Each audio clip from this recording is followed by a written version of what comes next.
Welcome to Aristotle's Rhetoric. In this brief discussion, I'd like to talk about Aristotle's defense of rhetoric, his definition of rhetoric, and finally how he understands rhetoric to be connected with democracy. First, what is Aristotle's defense of rhetoric in the early part of his book? On page 180 and 181, among other things, he argues that the truth tends to prevail.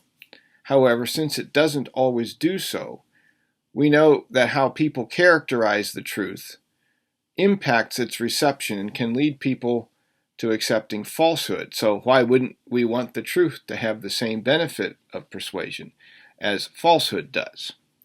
He talks about this in the first column on page 181, where he says that things that are true and things that are better are by their nature practically always easier to prove and easier to believe in. And again, it is absurd to hold that a man ought to be ashamed of being unable to defend himself with his limbs, but not of being unable to defend himself with speech and reason, when the use of rational speech is more distinctive of a human being than the use of his limbs, and so forth. In talking about the relationship between rhetoric and truth, Aristotle ends up asking a new question that is still powerful today. How is it that people come to understand something to be true? What makes the truth seem like it is true in a given time and place? We could ask, who are the people who are interested in that kind of question today?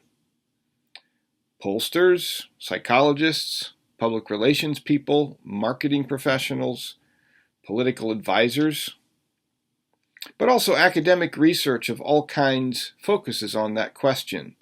Michel Foucault, who we will read later in this course, is very interested in that question. Foucault asks, for example, how do we come to grant doctors, medical doctors, the authority over our bodies? And what convinces society that the best place for people who have disabilities is in an institution or in the workplace? Those are questions that have to do with how people come to understand a particular arena of practice as having truth on its side. Secondly, what is the definition of rhetoric provided by Aristotle in his book? This is a very important definition that you will want to remember, and it shows up on page 181 in the second column. Rhetoric may be defined as the faculty of observing in any given instance the available means of persuasion. That's a very interesting definition for a number of reasons, but one of the things I point out here is that it's not just a question of how to persuade, but of genuine inquiry into what the available means are. What are the opportunities that appear in a time and place to make a difference through words? That is the question, that is the research question that Aristotle is interested in. Aristotle goes on to talk then about what are these means of persuasion that are available in different forms at a given time and place. And on page 182, he talks famously about logos, ethos, and pathos, or reason, credibility, and emotion. You might notice as you read through this that Aristotle does seem to prefer logic over emotion, or at least he has some significant anxieties about the use of emotion. He notes on page 179, for example, that emotion tends to confuse the facts, and it's not right to pervert the judge if you're making an argument in a courtroom by appealing to the judge's prejudices and emotions.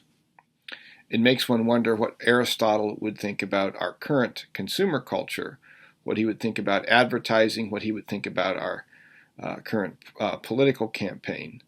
No doubt he would be concerned about how much confusion is sowed by these strategies of appealing to emotion.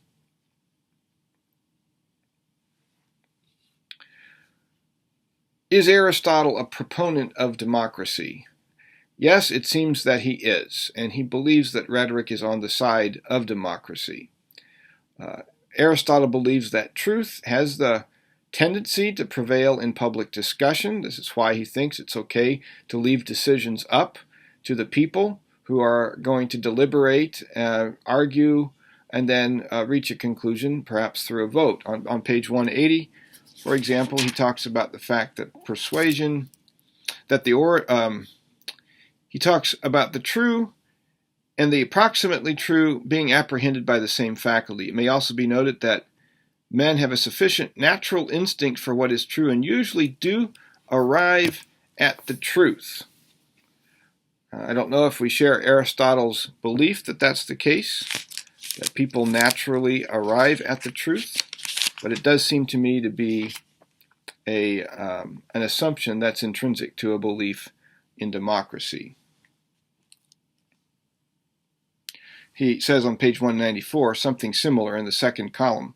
Again, that which would be judged or which has been judged a good thing or a better thing than something else by all or most people of understanding or by a majority of men or by the ablest must be so either without qualification or insofar as they use their understanding to form their judgment.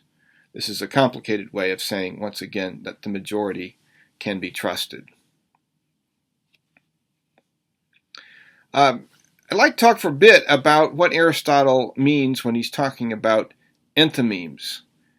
An enthymeme, in Aristotle's view, is simply an abbreviated syllogism. And you might recall the standard syllogism works from a general principle to a subpoint to a conclusion.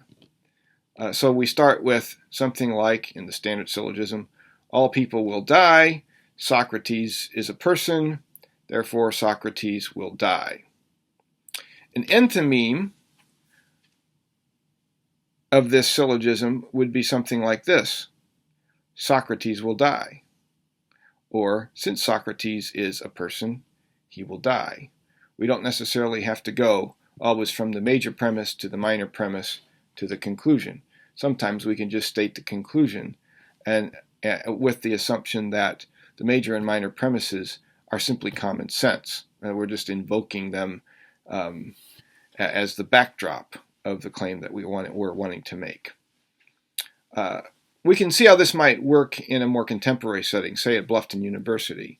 If I am making an argument that Bluffton should add a new academic program in speech pathology, I might say something like this if I wanted to use syllogistic reasoning.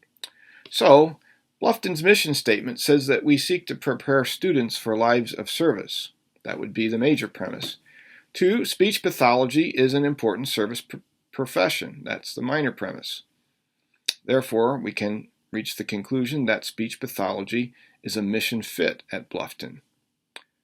Or I can just say, in the context of a faculty meeting, clearly, speech pathology is a mission fit, and assume that people know that service is a clear part of the Bluffton mission, and that speech pathology is a service profession. Therefore, obviously, speech pathology is a mission fit. Of course, if I wanted to challenge this argument, I would need to make the syllogism explicit by asking questions about whether speech pathology is really a service profession, or whether service should be the defining aspect of our mission. I mean, there's also the stuff about Christ's universal kingdom, or God's universal kingdom, about citizenship, and so on in the mission statement. Vocation and life is part of the mission statement as well. But if my colleagues in the faculty meeting are anxious to end the meeting and go home for supper, it will probably be best for me just to say, well, this program is clearly a mission fit, so yes, we ought to support it, and allow my colleagues to supply the missing parts of the argument. These are a few important ideas to be looking for as you read Aristotle's Rhetoric. I think you will find some other familiar ideas in this book, and I look forward to discussing your impressions of this important work with you next Tuesday.